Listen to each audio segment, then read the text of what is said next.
Good afternoon, everyone. Welcome to Big Sandy Creek Dairy Virtual Chat. My name is Brittany with the Discover Dairy program, and we are so excited that you're joining us today as we get to meet Farmer Katelin and, of course, her adorable adopted calves, Baby Bell, Cheddar, and Gouda. First, this live chat is part of the Adopt a Cow program. More than 43,000 teachers and 1.7 million students joined the fund this year for free, thanks to our generous supporters like the Dairy Alliance and the Dairy Excellence Foundation.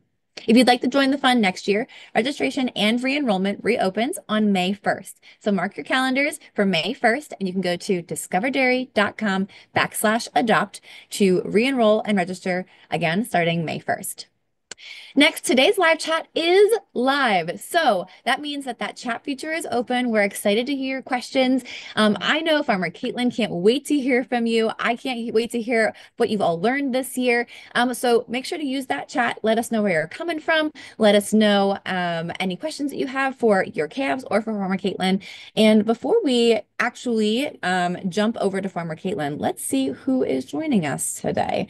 So let's see. We've got some folks joining us from Chatsworth, Georgia. Hello, we've got some first graders that are joining with us today. We have Miss Rogers' class. Hello and good afternoon. Excited to have you. Let's see, we've got Mrs. Adams' third grade class from Lakeland, Georgia. Hello and welcome all. And I can see many more are hopping on here. So we're so excited to have you. Thank you so much for joining us today. And Farmer Katelin is excited to hear from you too. So speaking of Farmer Katelin, I'm excited to introduce you to her. Hey, Farmer Katelin, how are you doing today? Hey Brittany, I'm good. How are you? I am doing so well. Thank you so much for letting us come on your farm today and get to share a little bit of your passion. So I will let you go ahead and take it away. Well, we're super excited to do the live call for the Adopt a Cow program with you guys today. So, my name is Farmer Katelin, and I am here at Big Sandy Creek Dairy Farm in Madison, Georgia.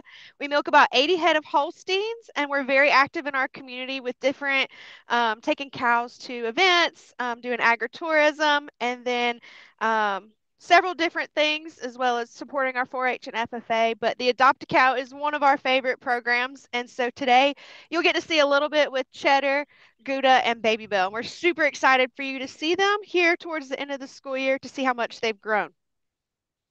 Oh my gosh, we're so excited to see them. Now, Farmer Caitlin, if I am understanding correctly, you guys are a family farm, right? Do you have a lot of employees, or how do you guys all run the show down there at Big Sandy Creek Dairy? Yep, so we are a family operation. So most of your day-to-day chores are done as a family.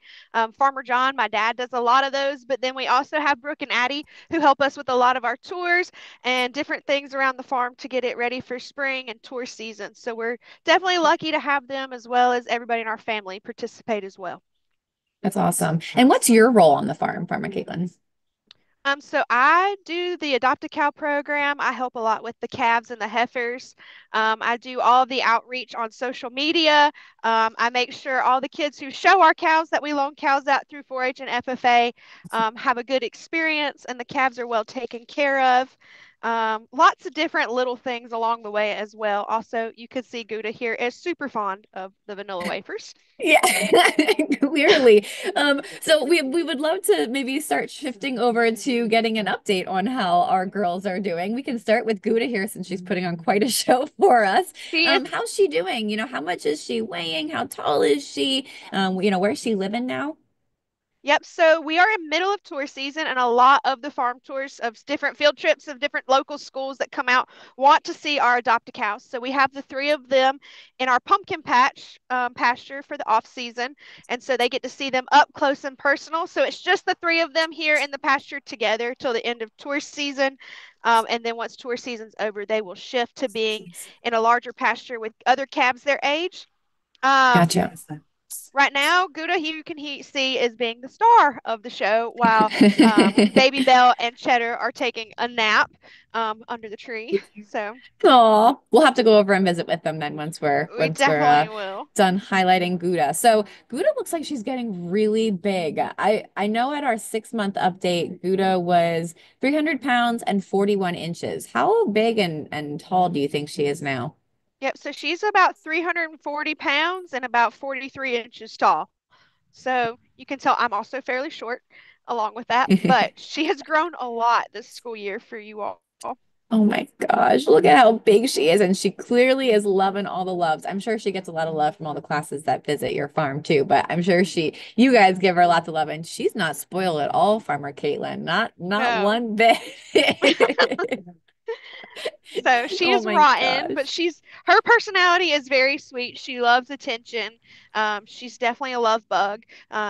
Cheddar's a little bit more standoffish and does her own thing, and then Baby Belle is a baby as well. She loves to be loved on, just kind of does her Oh, own thing, and then wants to hang out when she wants to hang out. But Gouda is going to be yeah. right where the attention Yeah, is. clearly. So if we start walking over to the other two, I bet Gouda will follow us if I had to get. Come on, Gouda. Yeah. She'll probably start eating the back of your shirt eventually. She'll just sneak up on you. Oh my goodness. Look at them just relaxing in the sun. Yep, so Baby Belle's taking a nice nap. We've had some beautiful spring weather here in Georgia today. It's about 65 degrees. Um, we had a farm tour this morning, so they've been handled some and are kind of taking their afternoon naps. Yeah. Awesome. So just because they look so similar from just looking at them with their same, similar head spot, which one is which? Which one's closest to us right now? So right here beside me is Baby Belle. You can see Okay. she's just chilling, enjoying Oh, life. it's my Baby baby Belle is Belle. about 42 and a half inches tall, and she actually weighed the exact same as Gouda today when we did our measurements. So 340 pounds. Wow. Yeah, Yep. they are putting on a lot of height and quite a bit of weight in just, one short months of time. Oh, look at them. Let's You want see. a Baby Bell, vanilla do you wafer like too? vanilla wafers too? She's Not sure. not quite as No. sure. No, we She's just tried with gonna their enjoy her. namesakes too. They don't love Baby Bell, Gouda, and cheddar cheese. That was not for them. It was worth a shot, right? To see if It they was. liked it. Aw. So we've got Baby Bell and Gouda, and then Cheddar's hiding in the back. And we any chance we can try her out? I know you said she's a little bit more standoffish and shy, so she might try to Hey, scoot away on Cheddar. us. What you Hi, doing, girl? honey. She's chewing her Oh. cud, super content at the moment. I don't know if she likes. Would you want a vanilla So, wafer? Farmer Caitlin, can you remind us what chewing your cud means? Yep. So it's part of the cow's digestive system. So they have four different compartments in their stomach, and they'll regurgitate it or throw it back up to help chew those particles up again for further digestion. Interesting. So, if you see a cow, what it looks like chewing bubble gum, you would say that would mean they're healthy and happy, right? If you see them chewing, Yes. that means they're happy and healthy. Awesome. Cool. Yep. So Cheddar's Um, here s- content. yeah. So Cheddar at 6 months, oh, she's gonna get up for us. Cheddar at 6 months, we said she was 315 pounds, and she was the tallest out of all of them, 41 and a half inches. Do you think she's still the tallest, or how much do you think she grew? Yep. So we measured her today at 44 and a half inches. Oh So she's man. definitely gotten tall, and she weighed about 360 pounds. Okay, so she's the biggest one of all of them. She's conserving her energy. If she's the calmest and, maybe the more shy one, she's just putting all that energy into growing big and strong. Yes. Oh, it looks like maybe she likes the wafer. Are we debating whether or not we Would you we like liked another that? one? It looks like she didn't want me to give it to her, but she ate it off the ground. Oh, there you go. Okay. Is that better? Oh, oh my gosh, look at her. Oh man, thank you so much. First of all, they look like they are just so well kept. They look really happy and healthy, and are going to eat your entire box of cookies. So while we are hanging out with them here, Farmer Caitlin, we've had some really great questions coming in. If you're ready to answer some questions for me. Yeah, let's go for it. Awesome. So, and to everyone that's listening, well, you're welcome to use that chat and go ahead and drop any questions you have in there for Farmer Caitlin. We're excited to hear from you. So the first one was from Mrs. Paben's class. They're wondering, what is Baby Bell's favorite food? And maybe you can do that for all of them. What's their favorite thing to eat that you would Uh, feed them on a normal basis? on a normal basis, they get a custom mix from a local feed store here. It's got different things in it like corn, soybeans, corn gluten, cottonseed, a few different things that are really important in their diet to give them the protein, fat, and energy that they need. Mhm. Um, as far as you can see, vanilla wafers are a hit today as well. Gouda likes sun chips. She likes vanilla wafers. Carrots are also a favorite for her. Um, the other two aren't quite as big on the human snacks as treats, but you can see they're interested as well. Yeah. So they eat like the this green and just very natural grasses mix. Do they graze out in the field at all? They sure do. They eat in this little pasture. We've actually got Buttercup coming up right now, so it's a little golden as well. Um, Oh, but they do like grazing. They like being out in the pasture. that's awesome. So they were curious out of the three of these cows, which one was born first? So who's the oldest? Do you remember? Um, Cheddar. Cheddar is Cheddar's our oh well, oldest, that I makes believe, sense. because So she's Cheddar is our 415. yeah, she's also our biggest and tallest, so that makes sense. Now, can you explain how did you know that? Like you checked out the ear tag. What's the point of that ear tag and what told you that she was the oldest? So our ear tags tell us a couple different things. So we have a farm ear tag, which I'm sure is y'all's favorite because it has their names on it. As you can see, Gouda's here. So her number is 417. The 4 means she was born in 2024, and the 17 means she was the 17th heifer calf born that we kept on the farm last year. Then they So, also, you can see they have Georgia tags. So these are their Georgia state tags. So that tells you she's a show cow with the state of Georgia for the commercial dairy heifer program. okay. Oh, cool. So they not only help you identify who they are on your farm, but also identify across the state. That's Yes. cool. Now you mentioned that they get to be shown. Were they shown at a couple of fairs recently over the summer and this or over the winter and stuff this year? Yes, so they kids pick them up around November 15th and they'll Okay. start showing in January through February. And at the end of February is our state show. And then after state show, they come home about March 1st and re-enter the herd until fall when the kids pick them up again for October, September and October shows. And then after October's done, they will come back to us to stay on the farm permanently. So. Oh, wow, that's awesome. We had some curious students and teachers. They're wondering if you remembered if any of them won in their contest. Yes, Gouda got first place in a couple shows. I think Cheddar also got first, and I think Baby Bell got third and fourth, maybe. So they were all in the same class, which made it difficult. They had to compete Uh, against each other because they're all about the same size, because they do it by size here. oh, right. Yeah, I remember you saying that. That is well, that makes sense. Cheddar was definitely the biggest of the three of them, so Yes. that makes sense. Let's see. Oh, a great question from let's see, Sorrel's Agriculture. They were wondering how long will it be until Gouda or all three of them produce milk? Yep. So our dairy cows will have their first baby about 2 years old, and that's when they'll start producing milk. Okay, so they sounds like they have to have a calf first and then they can Yes. produce milk. Okay, Yes, ma'am. cool. So until that time, is this what they do? Do they just hang out in the field? What's their life like until they have their first calf? Yep. So Gouda, Cheddar, and Baby Bell are the stars of the show. So they get lots of visitors this spring, but their days are spent hanging out in the pasture, like Baby Bell chewing her cud, napping, hanging out, doing their Oh, thing. And they're just living their best life. I mean, I would love to snack, eat, and thank you, nap all day. So, right? Yeah, they are clearly loved and quite a bit spoiled, but they're they are loving the attention and all of the snacks and the treats. Super cute. We had another great question from Miss Raffield. They're wondering how many cows are on your farm? So maybe milking cows total and then young stock total. so our total is about 200 cows. We milk about 80. Right now, we probably have about 40 to 50 in calves and heifers, and then the rest is like dry cows. We have one bull. His name is Rocky, and that's pretty much it here on our farm. We just got some baby chicks though last week, so we're super excited about that too. Aw, so that actually was a question. Someone was curious if you had any other animals on the farm. So it sounds like you've got little baby chicks. That's exciting. Any Yes, we got other animals that you've got? so we got the chicks. We got 13 of them.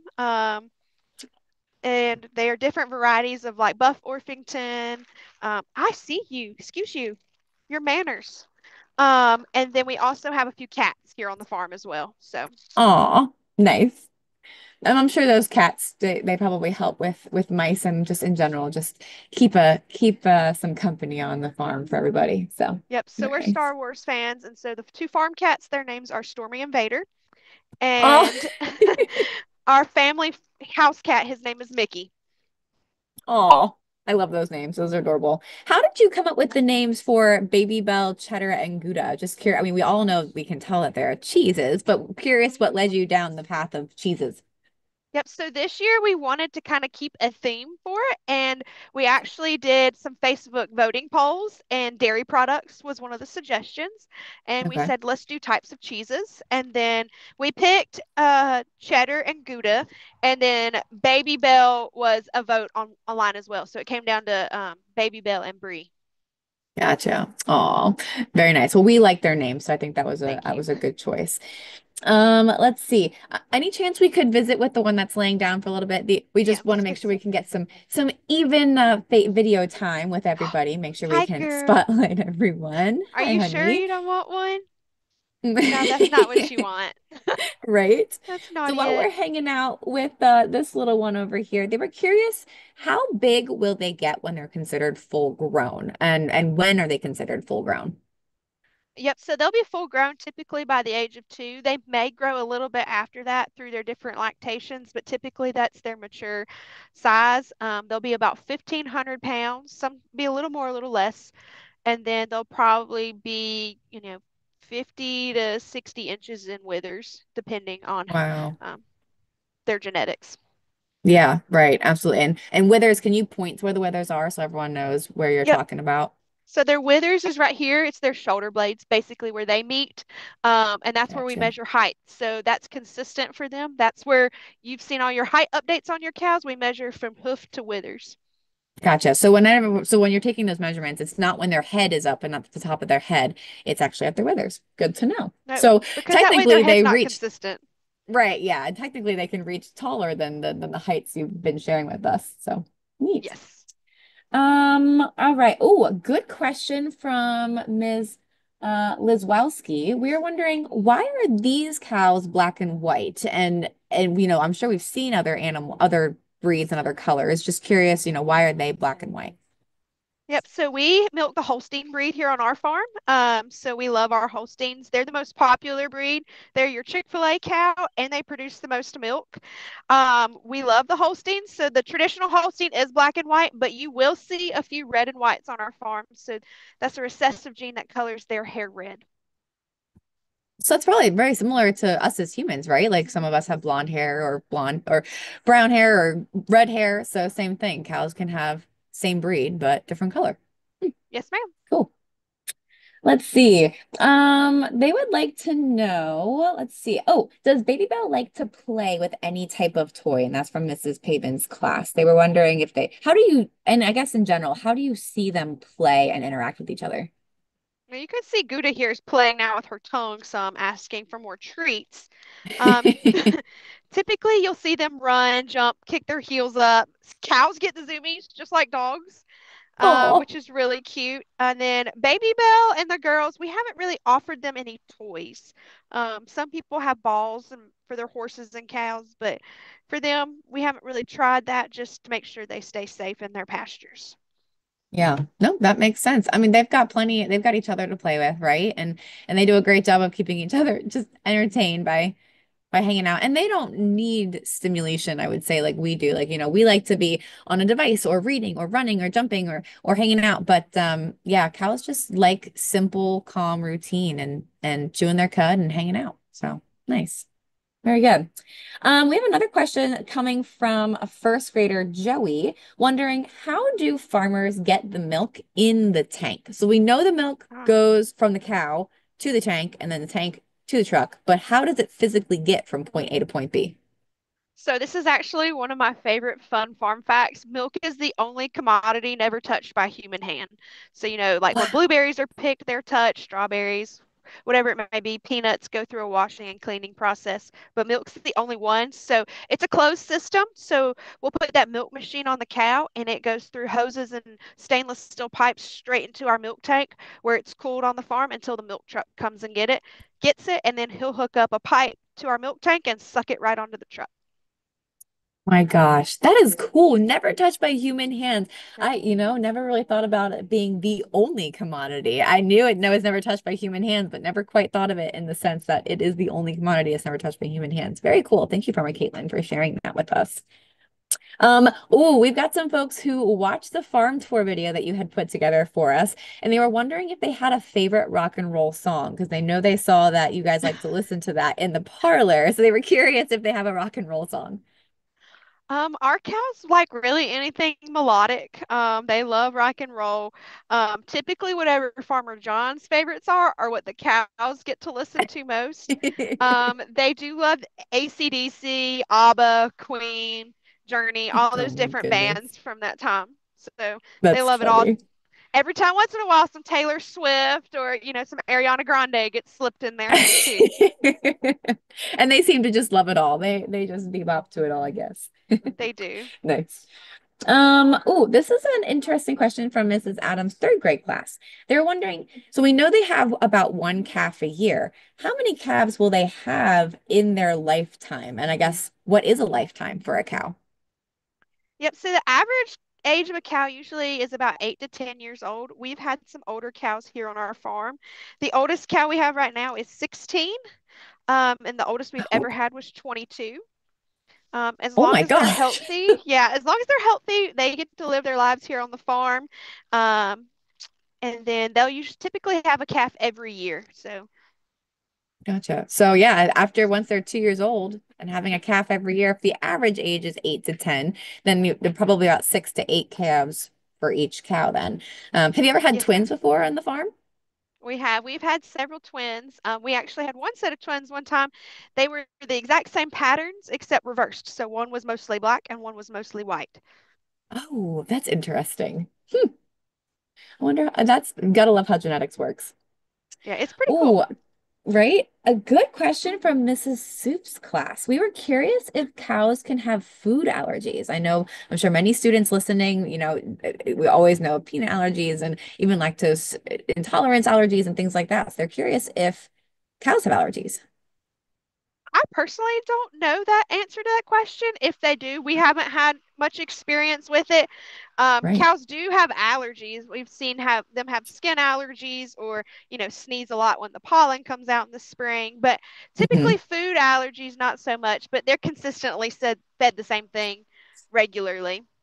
Sure. So you're good. Yeah, it's not like you're mixing it up. It's not like they don't eat like us, right? We don't No, we have all kinds of things that we're consuming and eating, but they really stick to grains and grasses and minerals and proteins and just the good stuff. So they're eating like athletes essentially. They're they they're are. eating the best of the best. Awesome. They were curious about, we've got some folks asking about their moms. How are their moms doing? Yeah, their moms are doing well. Milking. I see you. I know. They're milking regularly as well. We're a pasture-based area, so they're each milking about 60 to 70 pounds daily. But yeah, they're good. Awesome. Oh, so glad to hear that they're doing well and producing milk and adding to that milk production for all of us to continue enjoying. I love that. Oh, we have a suggestion for a name next year of Oh, Parmesan. So just something Parmesan. to keep in mind, right? That's cute. Yeah, that's cute. Oh, this is another great question. We see them hanging out with you on we've got like this leash lead halter thing on them. Can you describe what that's for? Yep, so this is just a rope halter. So during shows, they'll have a show halter on. We did put them on today just in case they wandered off. We could catch them and make sure you could see them. But after the call, we'll take them off. But it was an Gotcha. So it's easier not way like for us to they handle them. Right. So it's not like they don't live with it on. This is just for animal No. handling, correct? Yeah, Yes, ma'am. Yep. gotcha. That makes sense. Another great question from Miss Willard. She's wondering what is the average amount of milk that each cow can produce? Maybe a day. We'll do a day. Yeah, the average cow produces about 8 to 10 gallons a day. And so the dairy farmer Wow. typically does by pounds because that's how milk is sold, is by the 100 pounds. But yeah, it's about 8 to 10. I see you gallons a day on average. Wow. Eight per cow. And you're milking 80 cows? Is that what you said? Yes, ma'am.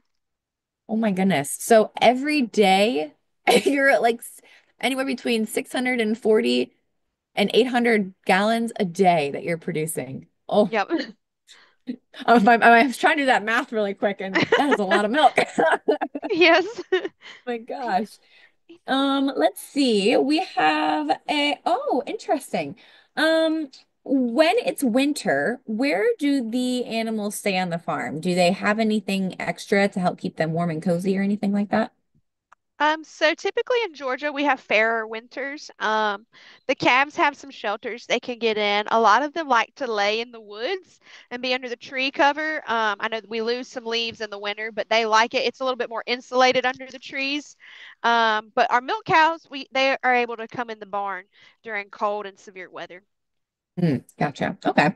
Yeah, like you said, it definitely does stays a lot warmer than any of us up here in Pennsylvania. But you got some shelter when you need it. Awesome. How do you know when a calf is not feeling well, maybe under the weather? And what do you do as a farmer to help care for them when they're not feeling well? Yep, so they'll tell us some different signs with their body language. You can usually look at their eyes. Gouda here is not an example of not feeling good. She feels great today. Um, Typically, their eyes won't be as bright. They'll be a little bit more dull. Their ears tell us a lot too. So you can see Cheddar's listening to something over there. Now she's listening to me talk to her. But their ears will droop as well if they don't feel good. So they'll kind of hang down. They look sad. Hmm, hmm. Sometimes their hair coat looks dull and less shiny as well. Few different things like Oh, that. They may not eat their food. Just interesting. like a kid, when you don't feel Right, good, you have signs. right. Yeah. So when they're not feeling well, what can you as the farmer help do to help them feel better? Yeah, so we have a few different things we can do. Typically, one of the first things we start with is electrolytes. So, like Gatorade, Pedialyte. We buy special cow electrolytes as well. I see you. You're going to eat this whole box of vanilla wafers. Uh, that's usually where you want to start. And then we can give them a few different medicines like probiotics. But if we Mhm, give them any mhm. antibiotics, we do have to work with our veterinarian to get those. And we have a super wonderful veterinarian, Dr. Amy, who works with us really well. That's cool. So in general, you all try to do everything you can on farm, and that's right, right. You're the caretaker, so you're doing what you can to make sure they're just staying happy and healthy and managing the things that are visible and easy to maintain. But like you said, if anything seems a little bit more intense or a little bit more under the weather, you can work with that veterinarian and they'll help guide you in the right protocol and making sure that these ladies are getting the best treatment to get back on her feet quickly. So That's awesome. right. Yeah. Man, oh man, these girls have just been putting on quite a show for us today. They are quite comfy and hanging out. Farmer Katelin, we've had so much fun hanging out with you, and thank you so much for just answering all of our questions. Um, we still have a lot of great questions coming in, but we are running out of time for today. So, Farmer Katelin, I have one more question for you, and we've talked mostly about our girls today, but I'm curious for you. What's your why? Why do you choose to do what you do every day? Why do you guys still dairy farm? Why? I mean, I know you have a full-time job outside of this, so what's your why for dairy farming? Yep. So it's kind of a family tradition for us, firstly. We love keeping the family tradition going. We love cows. We love the environment. We're agriculturalists and stewards of the land. So it's been very important to us to help preserve that for the future. Making sure our country is well fed as well is important to us. All the adopt a cow programs and the outreach programs we do are important for us because we think agriculture education is important for the future of our country and securing our food system. Yeah, I couldn't agree more. Knowing where our food comes from, and like you said, you are feeding the world. Literally, I mean, we just talked about how many gallons of milk a day you guys are putting out, and but there's millions and billions of people in this world. So you guys are helping to contribute, making sure we can enjoy milk and cheese and yogurt and ice cream and all the good stuff. So from me to you, thank you for all of that hard work and dedication that you put into taking care of your animals. They're clearly very well loved and putting out a great product for us to enjoy. So a huge thank you. And like you said, you guys are you're not just animal caretakers, you are stewards of the land and you're members of your community. And I know you guys are very involved in connecting with your community and offering farm tours and all kinds of stuff. We actually had some people asking about farm tours. So Farmer Caitlin, I don't know if you wanted to wrap up with any last minute words or any information, if you guys have anything else coming up on your farm for visits or anything like that. Yeah, for sure. So thank y'all so much for adopting Cheddar, Gouda, and Baby Bell this school year. It's been a really great opportunity and a privilege for us to host you guys. We do have some on-farm events coming up, so we will be open this Saturday for a farm tour at 10 a.m. Our open house will be April 19th, where you can meet your adopted cows along with the tour at 10 a.m. And then we will also be open the last Saturday in April for a farm tour at 10 a.m. And then our 5K is coming up in May. So if you'd like to run with the cows, come see us for that. Oh, Um, but we're super thankful for this opportunity and we hope you've enjoyed it this school year. If you have any more questions, send them to us on Facebook and we'll be happy to answer as many of those as we can. And if there's anything else we can do for you, just let us know. yeah. Oh my gosh. You guys have sound like you have some really cool opportunities coming up. And maybe Farmer Caitlin, you and I could touch base and we could get a reminder out to everybody on just some of those dates, just in case anyone missed it during the chat. She's done out. Yeah. She's done. She's done with the chat. But yeah, maybe we can get that reminder out to everyone of just sharing those dates, and that way no one misses their opportunity if they're looking to come visit. But thank you so much for doing this for us and letting us have these really pretty girls to follow all year. And thank you all for being part of this program. As Farmer Caitlin said, we really appreciate you caring about agriculture in the classroom and teaching ag education. It's really important to know where your food comes from, and just the farmers behind the products. And Farmer Caitlin is one of those many, many farmers that are just doing a really great job. So thank you all for being in this program. Don't forget, registration will open on May 1st. So if you are in the program this year, all you have to do is re-enroll, click a button and hit submit, and you'll be re-enrolled to start again in October next year. And Farmer Caitlin, hopefully until next time, we'll talk to you later. But I hope you all enjoy a wonderful summer. Take care, everybody. Bye-bye.